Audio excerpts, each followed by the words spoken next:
Hello. I am foregoing my usual weekend video because today I'm going in the field with Joe and we're going to visit Vampa, the Vampire Museum in Dolyestown, PA. Now this museum's been there a while. I've been meaning to go. It's about a half hour from where I live, so I'm going to check it out. It's a nice gloomy day. I've got my neck protection on and my cross. So I think I am prepared for Vampa and I can't wait to see what it's like. And I also wanted to mention before I go that the new Bookworms is out. This is our Halloween issue, covering my face a bit, in a nice bright Halloween green. I love that cover by Charles Radcliffe, and most of you are going to get that reference, Season of the Witch. This is a very exciting issue because we have an essay by none other than Grady Hendrix, who's been doing a lot of research about witchcraft, and he has a new book coming out about witchcraft, a novel coming out in January. So he's using his research here in his article for Bookworms. And also we have Clay McLeod Chapman, excellent writer. We're thrilled to have him submit a story. So we have his short story called Saucy Sprat, which is really funny and also really creepy. And we have all kinds of other things and fun things, like I'll show you a little sneak peek of our centerfold. And it comes with its own cutout planchette that you can play, although I'm not advising that you use the Ouija board ever, but it's just for entertainment. And we have all kinds of other fun things. So I just wanted to mention that. Check out your Bookworms. I'll link it below, of course. It's not on Etsy for the time being. We moved it to a site called Big Cartel. Anyway, it'll all be linked below. Okay, see you soon. Oh, it's a beautiful, when I say beautiful, I'm serious. I love days like this. It's rainy and it's misty along the river. So we're taking a drive to Dolyestown. We're heading up county toward where I grew up, and it's always a nostalgic trip. This place is where the Vampa Museum is located in a shop, I guess you would say, of antiques. It's like an antique shop, and they have all these amazing statues. And according to the sign, these are all original, not reproductions. I really wanted this one in my backyard. And these columns are amazing too. So here is the floor of the antique shop. All kinds of amazing things. Every house needs a suit of armor, in my opinion, and a horse. I saw tons of things that I wanted. Of course, a lot of them are very expensive, but how cool is that? This place is magical for kids. It has all kinds of like Alice in Wonderland, adventure scenes. It was raining pretty hard here. Beautiful house. This place has been here forever, but it's kind of hidden from the road. I love that lion bench. Okay, so here's Vampa. We're following the signs, and it is a museum dedicated to the undead, and it is quite a collection. I have never seen so many stakes in my life, and these are all original pieces. These are not reproductions, so these were gathered from all over the world, mostly Europe, and these vampire kits were actually a thing.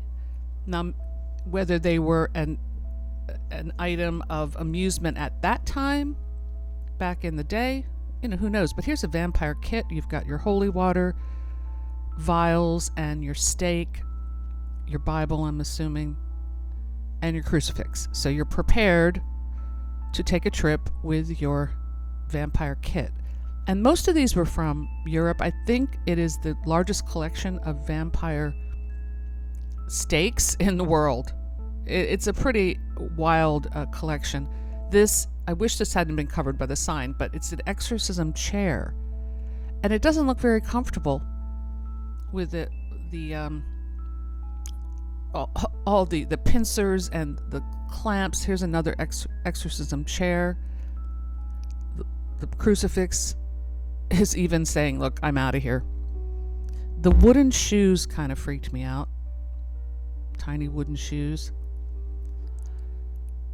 each room has a different theme. So in this room, it was more of like a clerical theme where we have these images of death in Catholicism.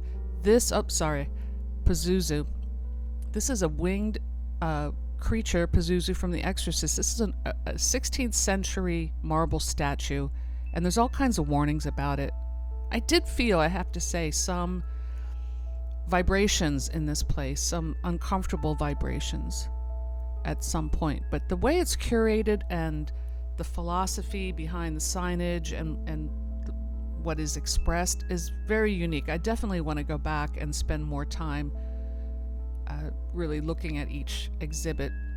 Harry Houdini. This was like the paranormal room, I guess you could say. We have our tarot cards and our different vials.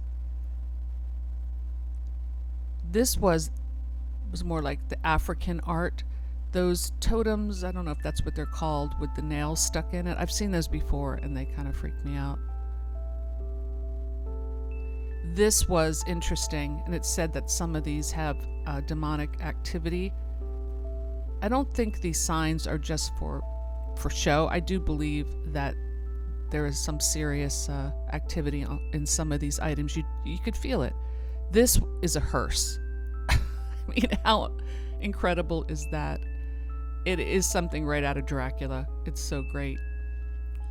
Okay, here we have Old Scratch himself. And then I took some just still photos of the museum, so I'll talk a little bit. I didn't want to take too much video inside because I was looking at everything. We have our Nosferatu. We have some close-ups of the vampire kits and these amazing stakes. I mean, this is like serious work here. I had no idea that these things existed. I mean, some of these stakes were huge. Okay, so this is some weird chair and some statuary.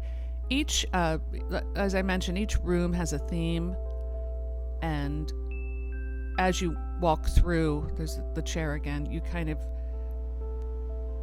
absorb the energy from each room. I mean, I'm very sensitive to these things. I mean, not to be like, oh, I'm psychic, but I have had psychic experiences. I kind of downplay it because I would never claim to be a psychic. It's not something I can control, but I've had experiences and I'm very sensitive, so I'm picking up stuff from some of these items, and I definitely felt a chill. Like this one in particular I thought was really creepy. In this room we have a lot of like death symbolism. This was in the voodoo room. We have like a spell box, our Ouija boards. Definitely don't want to mess with those Ouija boards. Here's the tarot cards again. Beautiful painting of a witchy woman. Here I am, a proof I'm not a vampire. Just had to check. There's this weird stairwell leading to all kinds of devilish sculpture. Here is the room that had more of like, I guess you would say exotic motifs. This was the haunted toys. This mirror was very creepy. The clown head also kind of freaked me out. Hello, Carney. And in the final room we have, it ended in a nice way because it's a room dedicated to St. Michael, slaying evil. And I think that's a good place to end up. And the curator had some words about evil in there. So there's the Vampa Museum. I hope you enjoyed my little tour, and definitely visit if you can.